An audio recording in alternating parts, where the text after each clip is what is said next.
এই পুজোয় মুক্তি পাবে দেবের বহু প্রতীক্ষিত রঘু ডাকাত ছবি। বাংলার ডাকাত সর্দারকে পর্দায় দেখার জন্য অপেক্ষার প্রহর গুনছেন দেব ভক্তরা।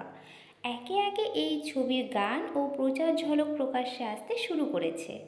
এবার প্রকাশ্যে এলো ছবির রোমান্টিক গান ঝিলমিল লাগের টিজার।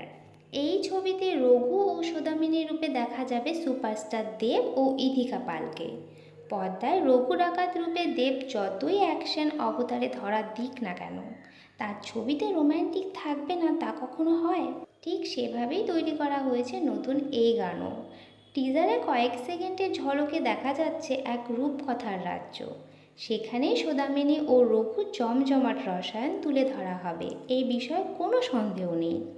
যেন এক রূপকথার রাজ্য, চারিদিকে পাহাড় আর সবুজে ঘেরা এক অপরূপ প্রাকৃতিক দৃশ্য। তারই মাঝে বোনা হয়েছে ঝিলমিল লাগরে গানটি। আপাতত গানের টিজার সামনে এলেও পুরো গানটি মুক্তি পাবে আগামী 6 ডিসেম্বর। আমি তো খুবই এক্সাইটেড এই গানটি শোনার জন্য। বন্ধুরা, তোমরা কতটা এক্সাইটেড কমেন্ট করে জানাবে। ভিডিওটি ভালো লেগে থাকলে লাইক কমেন্ট করে শেয়ার করে দিও।